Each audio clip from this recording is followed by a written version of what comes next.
গল্পের আসরবাহী অগ্নিলা চ্যানেলে আপনারা শুনছিলেন হুমায়ুন আহমেদের লেখা শুভ্র সমগ্র থেকে মেঘের ছায়া। এবারে কাজের লোকদের কখনো দোতলায় আসতে দেওয়া হয় না। ওদের কর্মকাণ্ড একতলাতে সীমাবদ্ধ। দোতলার যা কাজ রেহানাই করেন, তার সূচিবায়ুর মতো আছে। শুভ্র বলল, কটা বাজে মা? খুব বেশি বাজেনি, মাত্র 6টা। তুই কাপড় পরে তৈরি হয়ে থাক, ড্রাইভারকে বলি মাইক্রোবাস বের করে রাখতে। তুই আমার সঙ্গে বসে চা খা। বোকা ছেলে, এত অল্পতে এমন নার্ভাস হলে চলে? আমার দেরি হলে জাহিদ খুব অস্থির হয়ে পড়বে। আজ ওর বিয়ে, আজকে ওকে অস্থির করা উচিত? তোর দেরি দেখলে অস্থির হবে কেন? ও তো কোনো গাড়ি টাড়ি জোগাড় করতে পারেনি। আমাদের মাইক্রোবাসটা ওর ভরসা। এটাকেই ফুল টুল দিয়ে সাজিয়ে বরের গাড়ি করা হবে। তাহলে বরং এক কাজ করা যাক, মাইক্রোবাসটা পাঠিয়ে দেওয়া যাক। তুই চশমা পাওয়ার পর আমার ছোট গাড়িটা নিয়ে যাবি। এটা মন্দ না মা। শুভ্র সাদা পাঞ্জাবি পরল, পাঞ্জাবির হাতা কুচকে ছিল। রেহানা নিজে ইস্ত্রি করিয়ে দিলেন। হালকা খয়েরি রঙের প্যান্ট, সাদা পাঞ্জাবি, ধবধবে সাদা স্যান্ডেল। শুভ্রকে রাজপুত্রের মতো লাগছে। রেহানা ছেলের সঙ্গে বসে চা খাচ্ছেন। শাহেদা এবং মতি মিয়া দোতলা উলটপালট করে ফেলেছে। শুভ্রের অস্থির ভাব অনেকটা কেটে গেছে। সে শান্ত ভঙ্গিতে বসে আছে। একবার শুধু জিজ্ঞেস করল, কটা বাজে মা? 7:30 বাজে। রেহানা ছেলেকে সেই খবর দিলেন না। বললেন, মাত্র সন্ধ্যা মিলিয়েছে, রাত বেশি হয়নি। তোর বন্ধুর বিয়ে হচ্ছে কোথায়? কমিউনিটি সেন্টারে? না, নাখালপাড়ায়। ওরা খুব গরিব, কমিউনিটি সেন্টার ভাড়া করার মতো পয়সা নেই। মেয়ের বাড়িতে বিয়ে হচ্ছে? না, মেয়ের বোনের বাসায়। মেয়ের বাবা মা নেই, বড় বোন মানুষ করেছেন, ওনার বাড়িতেই বিয়ে হচ্ছে। তুই কি ওই বাড়ি চিনিস? না মা, চেনা থাকলে ভালো হতো, সরাসরি ওই বাড়িতে চলে যেতে পারতিস। বরযাত্রী নিশ্চয়ই এর মধ্যে রওনা হয়ে গেছে। চশমা মনে হচ্ছে পাওয়া যাবে না মা? অবশ্যই পাওয়া যাবে। কোথায় কোনো ফাঁকে পড়েছে? তোকে আরো সাবধান থাকতে হবে শুভ্র। শুভ্র হাসল। কি সুন্দর করে ছেলেটা হাসে! যতবার দেখেন ততবার রেহানার বুক ধক করে ওঠে। পুরুষ মানুষকে এত রূপবান হতে নেই। শুভ্র বলল, মা, আমি ছাদে গিয়ে বসবো, তুমি আমাকে ছাদে নিয়ে এসো। আমি বরং চশমার দোকানে টেলিফোন করে দেখি। লাগবে না মা, আমার এখন আর যেতে ইচ্ছে করছে না। তুমি আমাকে ছাদে দিয়ে এসো। রেহানা শুভ্রকে হাতে ধরে ধরে ছাদে তুলে দিলেন। শুভ্র বলল, তুমি চলে যাও, আমি একা একা ছাদে হাঁটবো। ভয় পাবি তো? ভয় পাবো কেন? রেহানা নিচে নেমে গেলেন। তার নিজেরও মন খারাপ লাগছে। শুভ্রর সামান্যতম কষ্ট তার বুকে এসে লাগে। তিনি নিজের শোবার ঘরে ঢুকে তার দূর সম্পর্কের বোন রিয়াকে টেলিফোন করলেন। রিয়া খুব আমোদে মেয়ে, ও এসে হইচই করে শুভ্র মন ভালো করে দেবে। ও বাসায় আছে কিনা সেটাই কথা। রিয়ার বড় হয়েছে রিয়ার মতো, দিনরাত চরকি পাক খাচ্ছে। রিয়ার বরের সঙ্গে বাইরে থাকার কথা। রিয়াকে পাওয়া গেল। রেহানা বললেন, কি করছিস রিয়া? রিয়া হাসতে হাসতে বলল, ছটফট করছি। ছটফট করছিস কেন? আজ রাত 12টায় আমাদের বাড়িতে ভূত নামানো হবে, এই টেনশনে ছটফট করছি। ভূত নামানো হবে মানে কি? সুইডেন থেকে জামানের এক বন্ধু এসেছে, ও নাকি ভূত আনার ব্যাপারে এক্সপার্ট, খুব ভালো মিডিয়াম। তা তুমি হঠাৎ টেলিফোন করেছো কেন? এমনি। এমনি তুমি কখনো টেলিফোন করো না, কারণটা দয়া করে বলে ফেলো। শুভ্রর জন্য খারাপ লাগছে। কেন, ওর কি হয়েছে? ওর মন খারাপ। বন্ধুর বিয়েতে যাবার কথা ছিল, যেতে পারেনি, চশমা হারিয়ে ফেলেছে। চশমা হারানো তো ওর নতুন ঘটনা না, সব সময় হারাচ্ছে। গত বছর পিকনিকে গিয়ে চশমা হারিয়ে ফেললো। আমরা কত হইচই করছি, আর সে উবু হয়ে খুঁজেছে চশমা। বুবু, তুমি এক কাজ করো, 2-3 হাজার চশমা কিনে রঙিন সুতা দিয়ে ঘরে বিভিন্ন জায়গায় ঝুলিয়ে রাখো। রেহানা হাসলেন। রিয়া বলল, হাসি না, আমি সত্যি সত্যি বলছি। শুভ্র এখন কি করছে? চশমার শোকে দরজা বন্ধ করে কাঁদছে, ছাদে হাঁটছে। আমাকে টেলিফোন করার উদ্দেশ্য কি এই যে আমি এসে ওকে মন ভালো করে ফেরত দিব?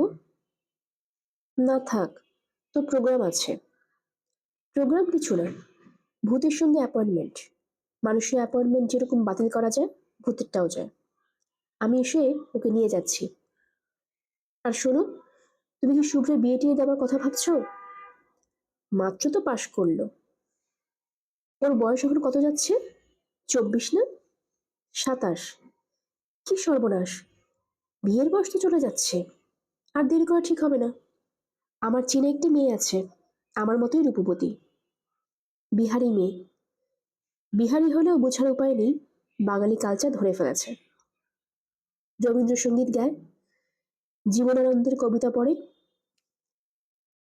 বাঙালি মেয়ের কি দেশে অভাব? রূপবতী মেয়ের অভাব তো আছেই। তুমি আমার মতো আরেকজন খুঁজে বের করো।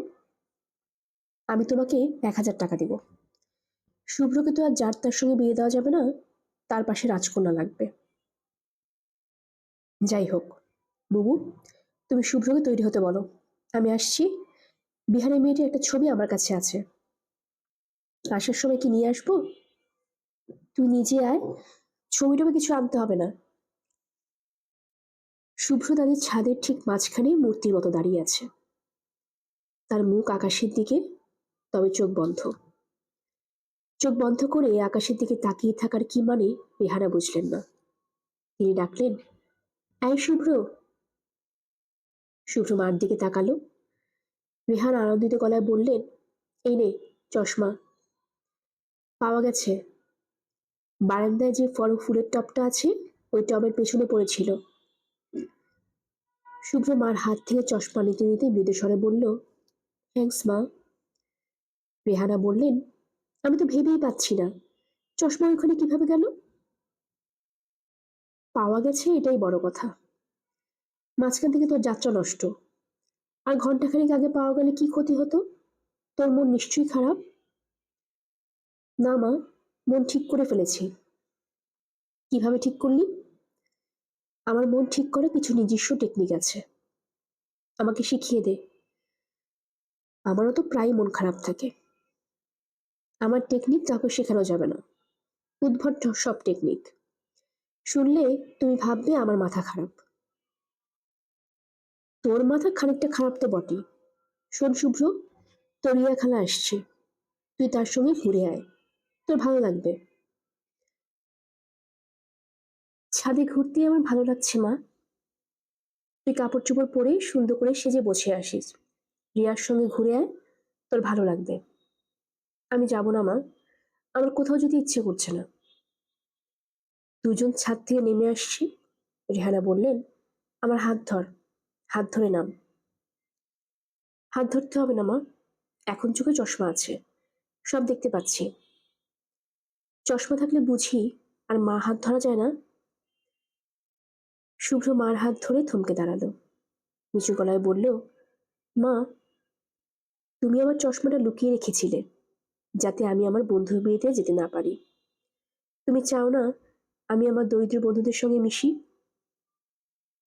ওরা কিন্তু মা আমাকে খুব পছন্দ করে, আমিও ওদের পছন্দ করি। তোমাকে যতটা করি ততটা করি না, কিন্তু করি। রেহানা চট করে কিছু বলতে পারলেন না। চশমার ব্যাপারটা শুভ্র অত সহজে ধরে ফেলবে তা তিনি অনুমান করেননি। শুভ্র বলল, তুমি কি আমার মাথায় রাগ করে ফেললে মা? রেহানা জবাব দিতে পারলেন না। গাড়ির হর্ন শোনা যাচ্ছে, রিয়া চলে এসেছে। সে গাড়ি থেকে নামছে না, ক্রমাগত হর্ন বাজিয়ে যাচ্ছে। শুভ্র বলল, ছোট খালা চলে এসেছে, চলো মা নিচে যাই। গাড়ির পেছনের সিটে রিয়া গা এলিয়ে বসে আছে। এই অন্ধকারেও সিনেমার নায়িকার মতো কালো চশমায় তার মুখ ঢাকা। চুল বাঁধা নেই, বাতাসে এলোমেলো হয়ে আছে। রিয়া জানলা দিয়ে মুখ বের করে বলল, শুভ্র, উঠে আয়। শুভ্র বলল, আমি আজ কোথাও যাব না ছোট খালা। রিয়া ক্লান্ত গলায় বলল, মজুমদার সাহেব গাড়ি স্টার্ট দিন। মজুমদার সাহেব যাকে বলা হলো, শুভ্র তাকে আগে কখনো দেখেনি। ভদ্রলোকের মাথা ভর্তি কাঁচা পাকা চুল, ভারিক্কি চেহারা, চোখে গোল্ডেন ফ্রেমে গোল চশমা। ভদ্রলোক বললেন, উঠে আসুন না, আপনার খারাপ লাগবে না।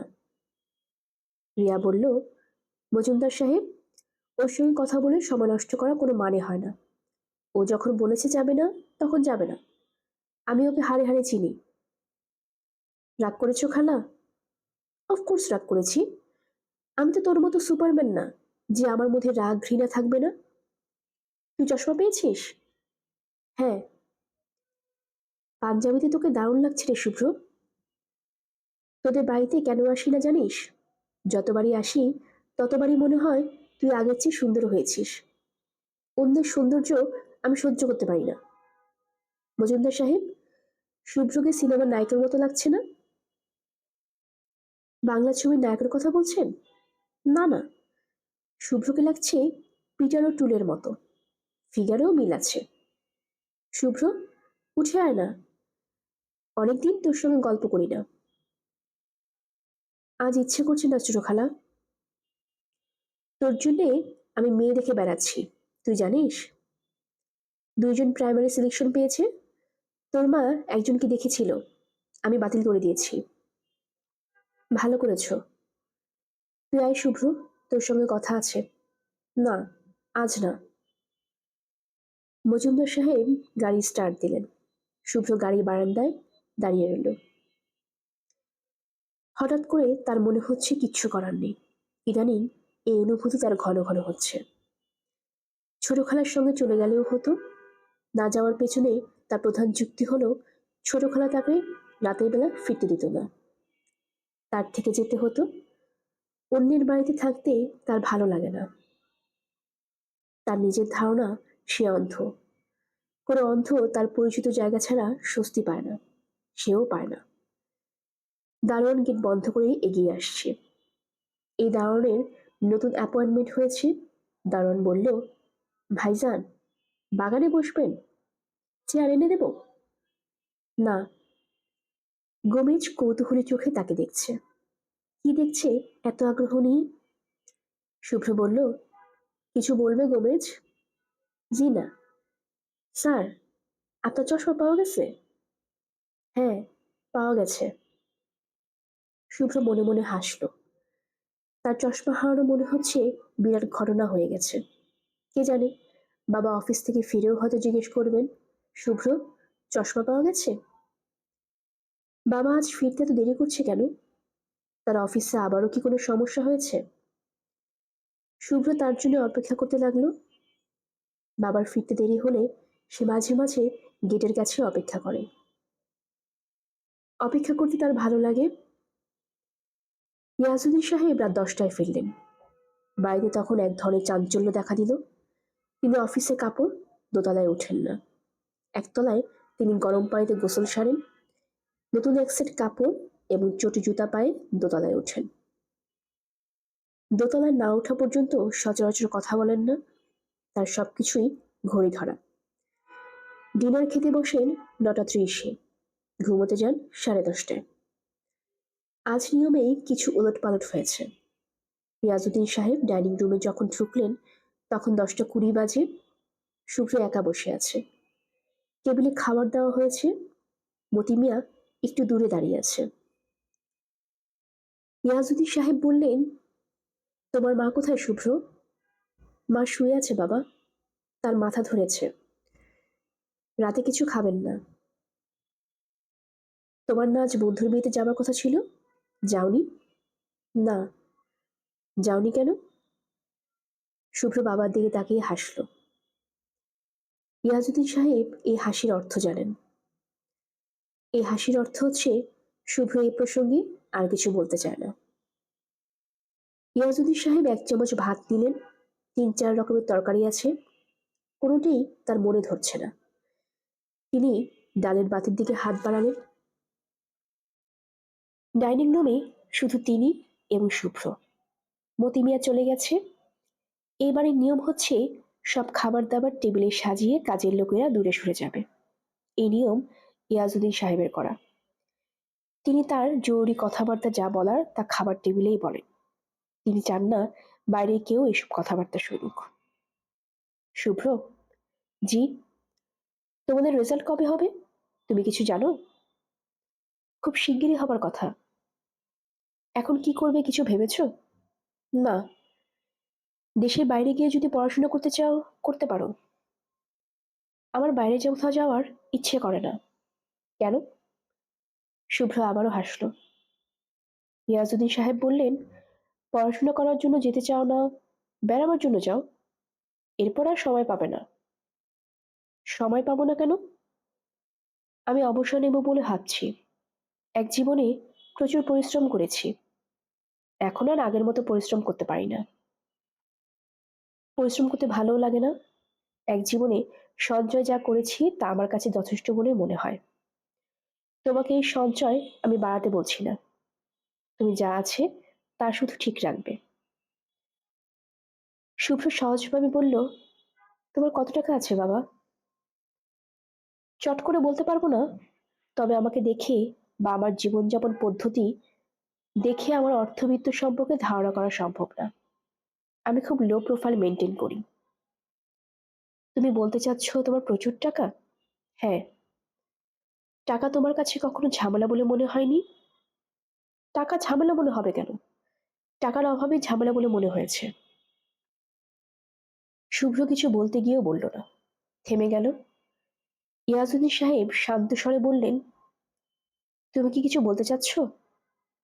না। বলতে চাইলে বলতে পারো। আমি তোমার সঙ্গে ফ্রি ডিসকাশন করতে চাই। দেখো শুভ্র, আমি কঠোর পরিশ্রম করে টাকা করেছি। আমি মদ খাই না, জুয়া খেলি না, রিল্যাক্স করার জন্য বিদেশের নাইট ক্লাবে যাই না। কঠিন নিয়ম শৃঙ্খলার জীবনযাপন করেছি। কেন করেছি বলে তোমার ধারণা?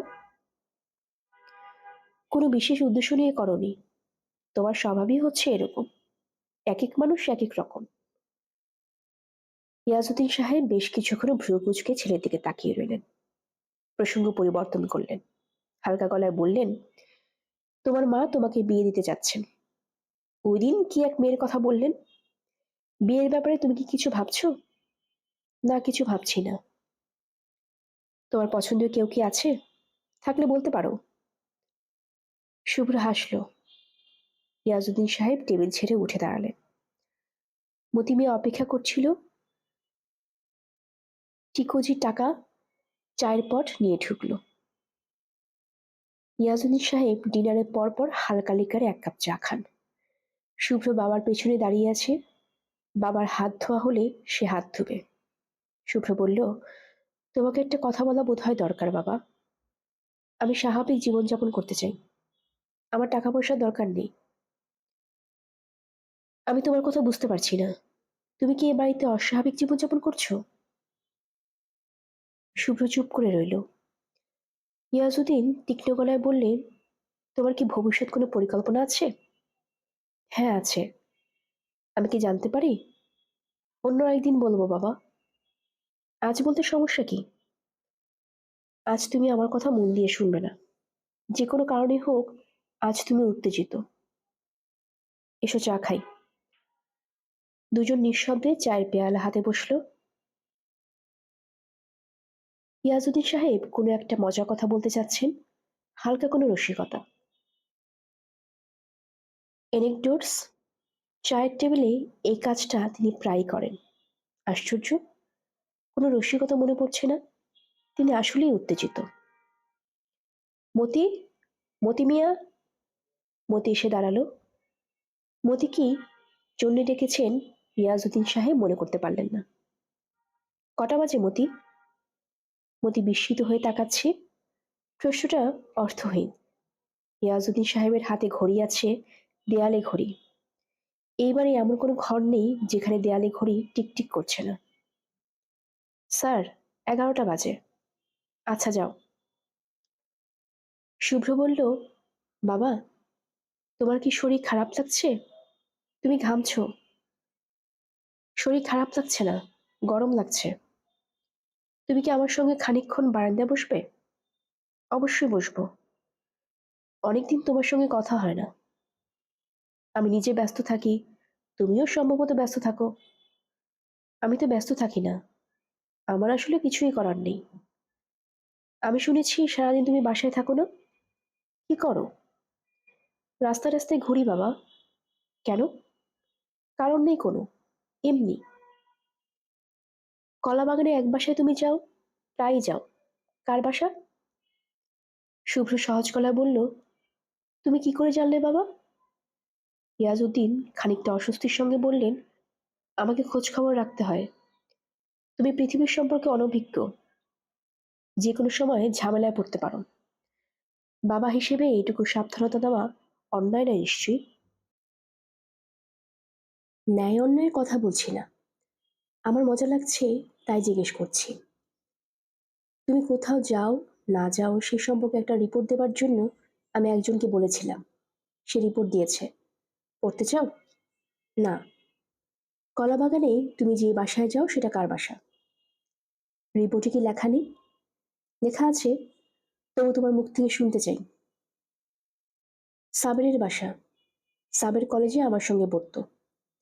আইএ পাশ করার পর মারা যায়। আমি ওই বাসায় যাই সাবেরের বাবার সঙ্গে গল্প করার জন্য। ওনার নাম মাহিন। ওনার সঙ্গে কথা বলতে আমার ভালো লাগে। ভদ্রলোক কি করেন? স্কুল মাস্টার ছিলেন, এখন অবসর নিয়েছেন, ঘরেই থাকেন। শুভ্র, তুমি খোলাখুলি সবকিছু আমাকে বলছো না। ভদ্রলোক প্যারালাইসিস হয়ে দীর্ঘদিন বিছানায় পড়ে আছেন, এই খবর আমার কাছে আছে। এই তথ্যটা অপ্রয়োজনীয় বাবা।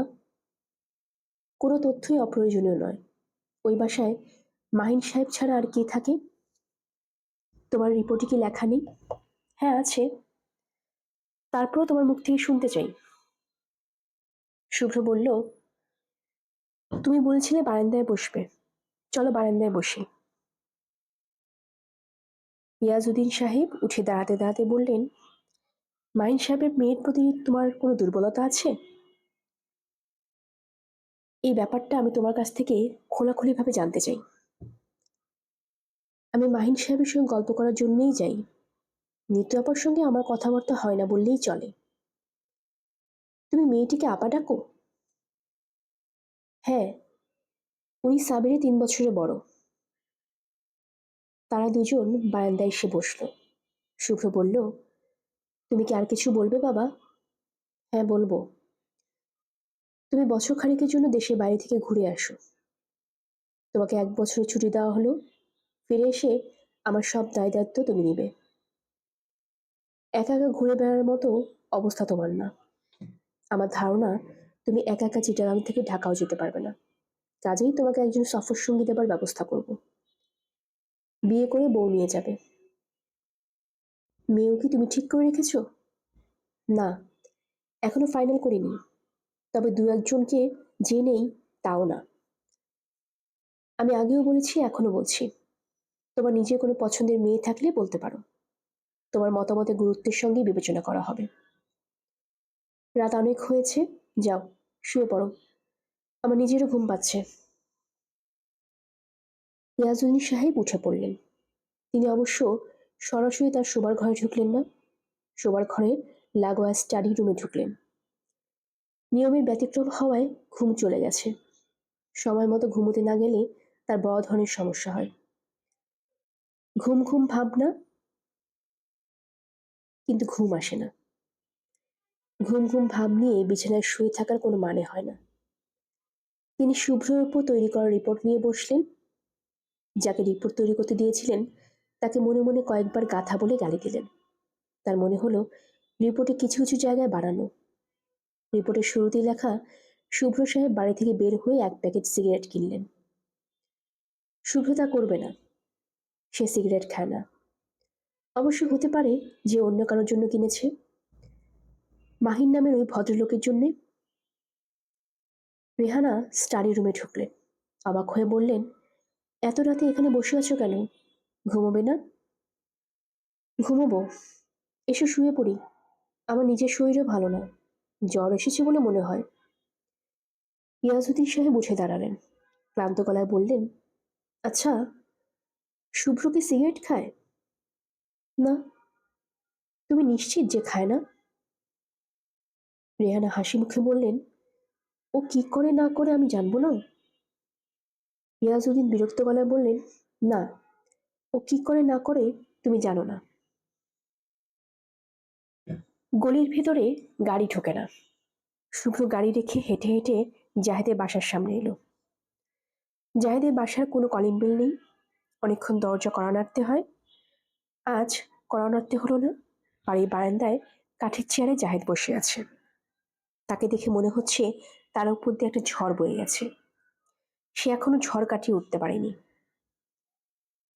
ঝড়ের সূত্রপাত হয় গত রাতে। বিয়ের পর রাত 11টার দিকে কেয়াকে নিয়ে ছোট মামার বাড়িতে এসে উঠল। তার আশা ছিল নতুন বউ কেউ কিছু বলবে না। নিতান্ত হৃদয়হীন মানুষও নতুন বউয়ের সামনে হৃদয়হীনতা দেখাবে না। তাছাড়া মিজান সাহেব হৃদয়হীন নন। হৃদয়হীন বলে দীর্ঘদিন জাহেদকে পুষতেন না। কিয়াকে গাড়ি থেকে নামানোর পর মিজান সাহেব যে কাজটা করলেন তাকে কোনো রকম নিয়মের মধ্যে ফেলা যায় না। তিনি শীতল গলায় বললেন, জাহেদ, তোকে বউ নিয়ে এ বাড়িতে উঠতে নিষেধ করেছিলাম, তুই কি মনে করে উঠলি? জাহেদ বলল, কাল চলে যাব মামা। কালের কথা তো হয়নি, তুই এখন যাবি, এই মুহূর্তে যাবি। মনোয়ারা বললেন, আচ্ছা, তুমি চুপ করো তো, ও বউ নিয়ে ঘরে বসুক। মিজান সাহেব স্ত্রীর দিকে তাকিয়ে বললেন, শাট আপ, কোনো কথা বললে খুন করে ফেলবো। জাহেদ, তুই এক্ষুনি বউ নিয়ে বিদায় হ, এক্ষুনি। তিনি তাকাচ্ছেন অদ্ভুত ভঙ্গিতে। তার চোখ লাল, ঘন ঘন নিঃশ্বাস পড়ছে। তিনি থু করে একদলা থুথুও ফেললেন। জাহেদ বলল, গাড়ি চলে গেছে মামা, রাতও অনেক হয়েছে, 12টার মতো বাজে। মিজান সাহেব হুঙ্কার দিয়ে বললেন, গাড়ি ছাড়া তুই নড়তে পারিস না? কবে থেকে নবাব হয়েছিস? নবাবি কবে থেকে শিখেছিস? গাড়ি না থাকলে রিক্সা যাবি, রিক্সা না থাকলে হেঁটে যাবি, হারামজাদা কোথাকার। মনোয়ারা কাঁদো কাঁদো গলায় বললেন, কি হয়েছে তোমার, এরকম করছো কেন? ঘরে এসে বসো তো। তিনি এসে স্বামীর হাত ধরলেন। মিজান সাহেব ঝটকা মেরে হাত সরিয়ে দিলেন। হুঙ্কার দিয়ে বললেন, চুপ করো আগে, তুই কোনো কথা বলবি না, আমি তোর সাথে বাহাস করতে যাচ্ছি না। জাহেদ পুরোপুরি হকচকিয়ে গেল। কে অবাক হয়ে তাকাচ্ছে, তার ভয় ভয় করছে। এ কি ভয়ঙ্কর অবস্থা। জাহিদ বলল, কেয়া, তুমি এখানে দাঁড়াও, আমি একটা বেবি ট্যাক্সি নিয়ে আসি। মিজান সাহেব সহজ গলায় বললেন, দাঁড়িয়ে থাকবে কেন, একটা চেয়ার এনে দে, বসুক, তুই গিয়ে বেবি ট্যাক্সি নিয়ে আয়। কেয়া বারান্দায় কাঠের চেয়ারে জড়সড় হয়ে বসে রইল। জাহিদ গেল বেবি ট্যাক্সি আনতে। এই অবস্থা আমি জানলে শুভ্র মাইক্রোবাসটা রেখে দিত। কেয়াকে নিয়ে এসে এত রাতে যাবে কোথায় বুঝতে পারছে না। কোনো একটা হোটেলে নিয়ে তুলবে, তুললেও মোটামুটি ভালো হোটেলে তুলতে হবে। ভালো হোটেলগুলি কোথায়, ভাড়াই বা কত? আপার বাসায় যাওয়া যাবে না, আপা বিয়েতে আসেনি। জাহেদ শুভ্রের মাইক্রোবাস নিয়ে তাদের আনতে গিয়েছিল। সে চোখ মুখ লাল করে বলেছে, তুই আমাকে নিতে এসেছিস, তোর এত বড় সাহস? তুই তো দুলা ভাইকে বলে গেছিস আমি তোর গলার হার চুরি করেছি, তারপর আমাকে নিতে এসেছিস? জাহেদ বলল, আমি তো এমন কোনো কথা বলিনি আপা। তাহলে তোর দুলাভাই মিথ্যা কথা বলছে, আমি হলাম চোর আর তোর দুলাভাই মিথ্যাবাদী? বের হ বাড়ি থেকে, বের হ বললাম। বেবি ট্যাক্সিতে ওঠার সময় কেয়া বলল, কোথায় যাবে কিছু ঠিক করেছো? জাহেদ অস্পষ্ট একটা শব্দ করল। কেয়া ক্লান্ত গলায় বলল, আমাকে বড় আপার বাসাতেই রেখে আসো, পরে একটা কোনো ব্যবস্থা হবে, প্রচন্ড মাথা ধরেছে। জাহেদ বলল, আচ্ছা। জাহেদের জড়সড় হয়ে বসে আছে। কেয়া হাত বাড়িয়ে জাহেদের হাত ধরল, কোনো কথা বলল না। জাহেদ বলল, কেয়া, আমি খুব লজ্জিত। কেয়া বলল, তোমার মামা কি অসুস্থ? না, মামা খুবই সুস্থ। আজ এরকম কেন করলেন কিচ্ছু বুঝতে পারছি না। আমার মনে হয় তোমার মামা অসুস্থ। তাকে ভেতরে নিয়ে মাথায় পানি ঢালছিল। তুমি সারাক্ষণ বাইরেই বসেছিলে? হ্যাঁ। একবার ভেবেছিলাম ভেতরে যাব, তারপর মনে হলো আমাকে দেখে রেগে যান কিনা। তুমি এক কাজ করো, আমাকে রেখে বাসায় চলে এসো। তোমার মামার কি অবস্থা দেখো, হয়তো তাকে ডাক্তারের কাছে নিতে হবে। জাহিদ দীর্ঘ নিঃশ্বাস ফেলল। কেয়া বলল, ইচ্ছা করলেও আমি আপার বাসায় তোমাকে রাখতে পারবো না। বাসায় ফিরে আপাকে কি বলবো তাই বুঝতে পারছি না। কি বলা যায় বলো তো?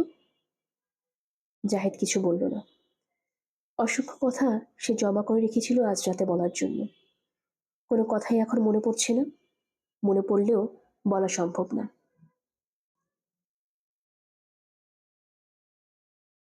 কেয়া বলল, তুমি মন খারাপ করো না। আমাদের জীবনের শুরুটা খারাপ হয়েছে, শেষটা ভালো হবে। আমার মন বলছে ভালো হবে। ফ্ল্যাট বাড়ি কলাপসিবল গেট লাগিয়ে ফেলেছে। অনেক ডাকাডাকির পর গেট খোলা হলো। কেয়া বলল, তোমার উপরে আসার দরকার নেই। তুমি এই বেবি ট্যাক্সি নিয়ে বাসায় চলে যাও। কেয়া অন্ধকার সিঁড়ি বেয়ে উপরে উঠে যাচ্ছে। বিয়ের শাড়িতে তাকে যে কি অপূর্ব লাগছে তা কি সে জানে? বাসায় ফিরে জাহিদ দেখে সবকিছু স্বাভাবিক। মামা ভেতরে বারান্দায় বসে চা খাচ্ছেন। মামার দুই মেয়ের ছোটটি ঘুমিয়ে পড়েছে, বড়টি বাবার পাশে বসে আছে। মিজান সাহেব বললেন, জাহেদ, চা খাবি? জাহিদ বলল, না। বৌমাকে কোথায় রেখে এসেছিস? তোর বোনের বাড়ি? হ্যাঁ। ভালো হয়েছে। তুই হাত মুখ ধুয়ে শুয়ে পড়। বিয়ে বাড়ি ধকল গেল। টায়ার্ড হয়েছিস নিশ্চয়ই। টায়ার্ড হবার কথা। বরং এক কাজ কর, চা খা। চা খেয়ে তারপর ঘুমোতে যা। চা খেলে শরীরের টায়ার্ড ভাবটা কমবে। আমি চা খাওয়া কখন ধরে জানিস? বিয়ের রাতে। এর আগে কোনোদিন চা খাইনি। জাহেদ বলল, মামা, তোমার শরীর কি খারাপ? না, শরীর ঠিক আছে। মাঝে মাঝে নিঃশ্বাসে কিছু কষ্ট হয়। আজ হচ্ছে না। ভালো আছি, বেশ ভালো আছি। তুই তাহলে শুয়ে পড়, আমি ঘুমোতে যাই। রাত 2টার দিকে জাহেদ ক্যাম্প খাটে ঘুমোতে এলো। সে নিশ্চিত আজ রাতে তার ঘুম আসবে না, কিন্তু বিছানায় শোয়া মাত্র ঘুমে চোখ জড়িয়ে গেল। সে ভোর 9টা পর্যন্ত ঘুমালো। ঘুম ভেঙে দেখে মামা বারান্দায় বেশ আয়োজন করে দাড়ি শেভ করতে বসেছেন। বাটিতে গরম পানি, সামনে আয়না। তিনি জাহিদের দিকে তাকিয়ে হাসি মুখে বললেন, তোর ঘুম ভাঙলো? হ্যাঁ। তুই পুরো 7 ঘন্টা ঘুমিয়েছিস। ঘুমোতে গেছিস রাত 2টায়, এখন বাজে 9টা। কাটায় কাটায় 7 ঘন্টা। মানুষের ঘুম দরকার 6 ঘন্টা। তুই 1 ঘন্টা এক্সট্রা ঘুমিয়েছিস। জাহিদ বলল, তুমি আজ অফিসে যাবে না মামা? 8টার সময় তো অফিসে চলে যাও। মিজান সাহেব শরীর দুলিয়ে হাসলেন, যেন জাহিদ খুব হাসির কথা বলেছে। রাতে তোর ঘুম কেমন হয়েছে? ভালো। আমার ঘুম ভালো হয়নি। বুঝলি, যখন ঘুম আসে তখন তোর মামি বলে, আসো তোমার মাথায় একটু পানি ঢেলে দিই। তার ধারণা হয়েছে আমার মাথা খারাপ হয়ে গেছে। কাল রাতে বৌমার সামনে হইচই করলাম।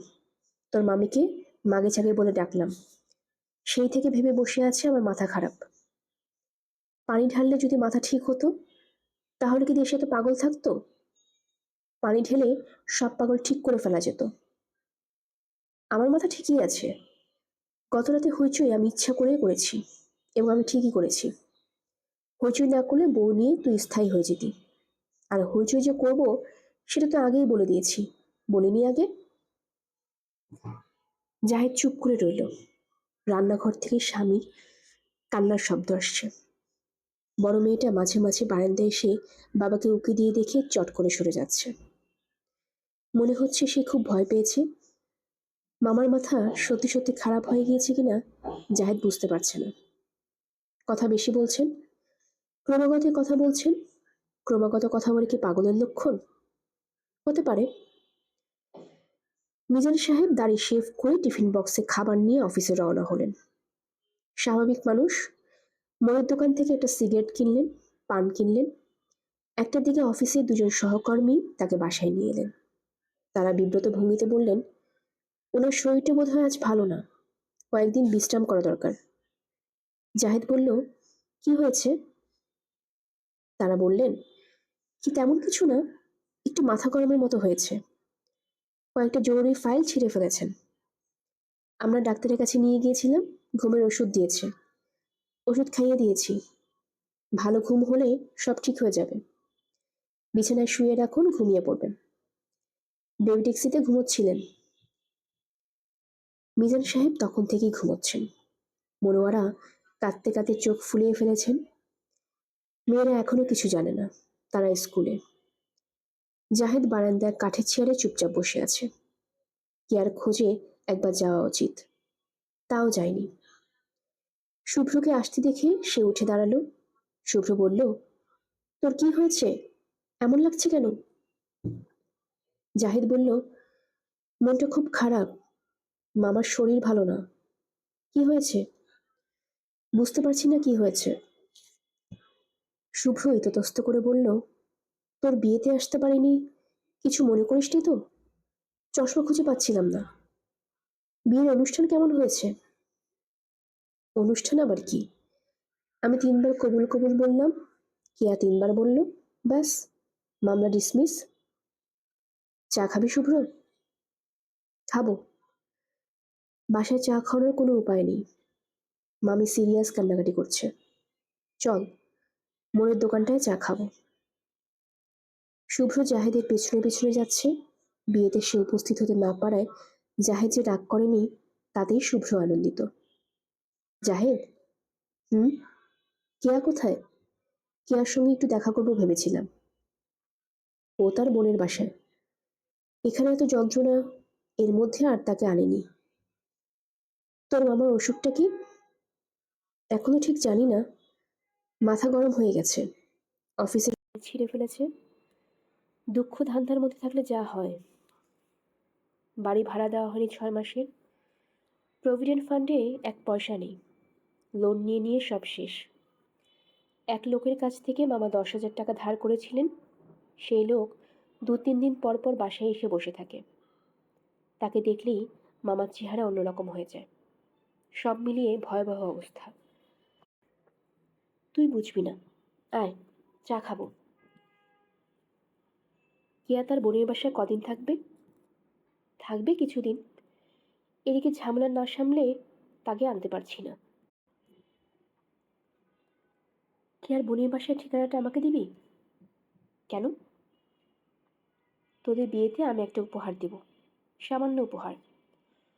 তবে কেয়ার খুব পছন্দ হবে, কাজেই তাকে দিতে চাই। উপহারটা কি? তোকে বলবো না, তুই আমাকে একটা কাগজে ঠিকানা লিখে দে। এখন যাবি? না, এখন যাব না। এখন যাব মাহিন সাহেবের কাছে।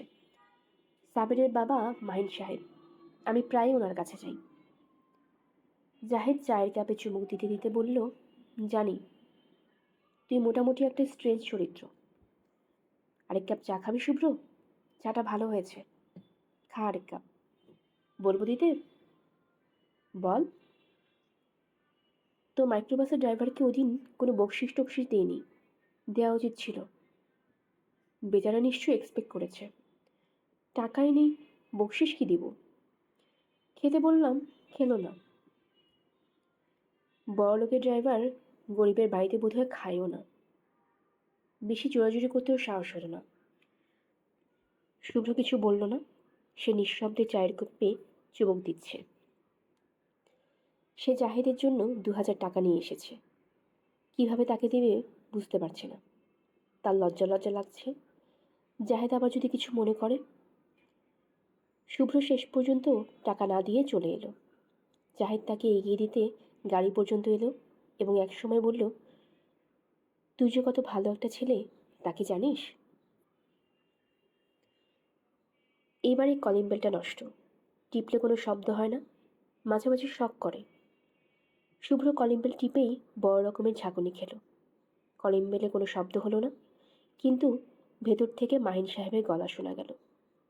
তিনি উদ্দেশিত স্বরে বললেন, শুভ্র এসেছে, দরজা খুলে দে।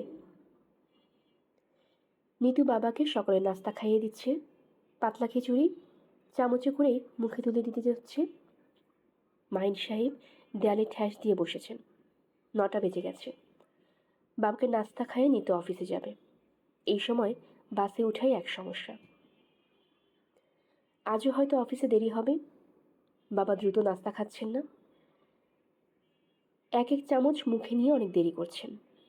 খিচুড়ি খাওয়ানো হলে চা খাওয়াতে হবে। চা খেতে কতক্ষণ লাগবে কে জানে। তাড়াহুড়ো করা যাবে না। তাড়াহুড়ো করলেই বাবা বলবেন, তোর দেরি হয়ে যাচ্ছে রে নিতু, তুই চলে যা, চা আজ খাবো না। মাহিন সাহেব বললেন, শুভ্র দাঁড়িয়ে আছে, দরজা খুলে দে। শুভ্র, তুমি বুঝলে কি করে?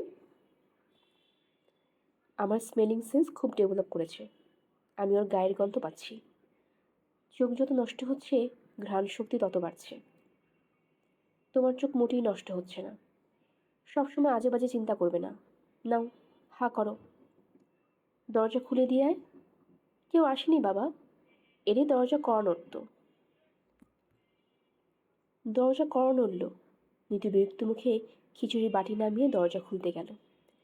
মাহিন সাহেব বললেন, আমার নাস্তা খাওয়া হয়ে গেছে, তুই অফিসে চলে যা। চা আজ আর খাবো না। আমার চাটা বরং শুভ্রকে দে। নিতু দরজা খুলল। শুভ্র দাঁড়িয়ে আছে। নিতু শুকনো গলায় বলল, এসো শুভ্র, আজ তুমি কতক্ষণ থাকবে? কেন বলুন তো? বেশিক্ষণ না থাকাই ভালো। বাবার শরীর ভালো না। তুমি যতক্ষণ থাকবে বাবা কথা বলতে থাকবেন। ওনার 2 রাত ঘুম হয়নি, ঘুম দরকার। আমি বেশিক্ষণ থাকবো না। কিছু মনে করলেন না তো? না। তোমার সঙ্গে আমার কিছু কথাও আছে। তুমি কি আমার অফিসে এসে একবার আসতে পারবে? পারবো। কবে আসবো? আজই আসো না। বাবার সঙ্গে কথা শেষ করে চলে এসো। আচ্ছা। শুভ্র মাহিন সাহেবের শোবার ঘরে ঢুকল। ঠিক ঘর না, এটা এবার স্টোর রুম। মাহিন সাহেব অসুস্থ হওয়ার পর এই ঘরে থাকার জন্য বেছে নিয়েছেন। কোনো মতে একটা খাট এই ঘরে পাতা হয়েছে। আর কোনো আসবাব রাখার জায়গা নেই। ঘরে একটা টেবিল ফ্যান আছে। সেই ফ্যান মাথার কাছে খাটের উপর বসানো। ঘরে জানালা নেই। ভেন্টিলেটরটা সাধারণ ভেন্টিলেটরের চেয়ে বড় বলে কিছু আলো বাতাস ঢুকে। মাহিন সাহেব দরজা গলায় বললেন, কেমন আছো শুভ্র? ভালো আছি। আরাম করে পা তুলে বসো। চাদর পরিষ্কার আছে। নিতু আজই চাদর বদলেছে। আমি জানতাম তুমি আসবে, তাই চাদর বদলাতে বললাম। শুভ্র পা তুলে বসল। নিতু চা নিয়ে ঢুকলো। শুভ্রর সামনে রাখতে রাখতে বলল, তুমি যাবার সময় বাড়ি থেকে তালা লাগিয়ে যাবে। কয়েকদিন অফিসে যাবার সময় বাসায় তালা দিয়ে যেতে হচ্ছে। বাসায় বাবা ছাড়া কেউ নেই। বাড়িওয়ালার কাছে একটা চাবি আছে। তিনি একবার এসে খোঁজ নিয়ে যান। তালা আমাদের বসার ঘরের টেবিলের ওপর আছে। শুভ্র, পরে তোমার সঙ্গে দেখা হবে। জি আচ্ছা। মাহিন সাহেব উজ্জ্বল চোখে তাকিয়ে আছেন। তার মাথা ভর্তি ধবধবে সাদা চুল। 2 সপ্তাহ শেভ করা হচ্ছে না বলে মুখে খোঁচা খোঁচা সাদা দাড়ি। গায়ের চাদরও সাদা রঙের বলে তাকে ঋষি ঋষি দেখাচ্ছে। চায় চিনি হয়েছে শুভ্র? হয়েছে। আপনার শরীর আজ কেমন? অসম্ভব ভালো। রাতে নাকি ঘুম হয়নি? রাতে আমার কখনো ঘুম হয় না। এরা জানে না। এই বয়সে ঘুম না হওয়া কোনো বড় ব্যাপার না। শোনো শুভ্র, তোমার সঙ্গে আমি এখন খুব জরুরি বিষয় নিয়ে কথা বলবো। খুব জরুরি। আমি একটা সিদ্ধান্ত নিয়েছি। সিদ্ধান্ত তোমাকে জানাবো। খুব মন দিয়ে শোনো। আপনার সব কথাই আমি খুব মন দিয়ে শুনি। একমাত্র তুমিই শোনো, আর কেউ শুনে না। দেখো শুভ্র, আমি এই সংশয়ে উপদ্রবের মতো আছি। পক্ষাঘাত সারার কোনো সম্ভাবনা নেই। অবস্থা দিন দিন খারাপ হচ্ছে। আগে বাঁ হাতটা নাড়াতে পারতাম, এখন তাও পারি না। শরীর অসুস্থ হলে মনও অসুস্থ হয়। আমার মনও এখন অসুস্থ। রাত দিন চেঁচামেচি করি। আমার চেঁচামেচিতে অতিষ্ঠ হয়ে আমার স্ত্রী 1 সপ্তাহ ধরে তার ভাইয়ের বাসায় আছে।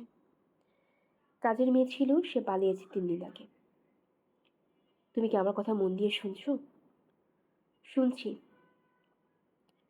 আমি এদের ঘাড়ে ভূতের মতো চেপে আছি, সিন্দাবাদের ভূত। এরা আমাকে কি করে ঘাট থেকে নামাবে বুঝতে পারছে না। এরা আপনাকে ঘাট থেকে নামাতে চাচ্ছে এরকম মনে করছেন কেন? মনে করাই তো স্বাভাবিক। নিতু বিয়ে করতে পারছে না আমার জন্যে। একটা ছেলের সঙ্গে তার ভাবটাব হয়েছে বলে মনে হয়। ওদের অফিসেই কাজ করে। কয়েকবার এ বাড়িতে এসেছে, কখনো আমার সঙ্গে দেখা করেনি। নিতুর সঙ্গে গল্প করে চাটা খেয়ে চলে গেছে। আমি যতদিন বেঁচে আছি নিতু বিয়ের ব্যাপারে চিন্তা করতে পারবে না। এটা হলো বাস্তব কথা। আমি ওদের মুক্তি দিতে চাই, বুঝলে শুভ্র? চিরমুক্তি। কিভাবে? সেটা নিয়ে ভাবছি। আত্মহত্যা সহজ পথ, তবে খুবই নিম্নমানের পথ। আত্মহত্যা খুনের চেয়েও খারাপ। খুন করার পর অনুশোচনার একটা সুযোগ থাকে, আত্মহত্যার পর সেই সুযোগও থাকে না। আপনি কি আত্মহত্যার কথা ভাবছেন? এখনো ভাবছি না। অন্য পথ আর কি আছে খুঁজে বেড়াচ্ছি, পাচ্ছি না। আমি হয়েছি পরাশ্রয়ী। নিজে নিজে খেতে পারি না, অন্যকে খাইয়ে দিতে হয়। আমার কোনো উপার্জন নেই। বেঁচে থাকার জন্য মেয়ের মুখের দিকে তাকিয়ে থাকতে হচ্ছে। আমার অস্বাভাবিক মৃত্যু হলে সব দিক রক্ষা হতো। চট করে তা হবে বলে মনে হয় না। আমার মানসিক শক্তি এখনও প্রবল। আমার মনে হচ্ছে স্বাভাবিক মৃত্যুর জন্য আমাকে আরও 7-8 বছর অপেক্ষা করতে হবে। 7-8 বছর নিতু আমার জন্য অপেক্ষা করবে, এটা উচিত না। শুভ্র বলল, আপনার জন্য সিগারেট এনেছি, ধরিয়ে দেব? দাও। গল্পের আসর বয়ে অগ্নিলা চায়নে আপনারা শুনছিলেন হুমায়ুন আহমেদের লেখা মেঘের ছায়া। আজ ছিল এর 2য় পর্ব। আমরা নিয়মিত গল্প পড়ে থাকি। আমাদের গল্প পাঠ আপনাদের কাছে ভালো লেগে থাকলে সাবস্ক্রাইব করে পাশে থাকবেন, বন্ধুদের সাথে শেয়ার করবেন, সবাইকে জানিয়ে দিবেন। আশেপাশের সবাইকে ভালো রাখবেন, নিজেও ভালো থাকবেন। সবাই ভালো থাকবেন। ধন্যবাদ।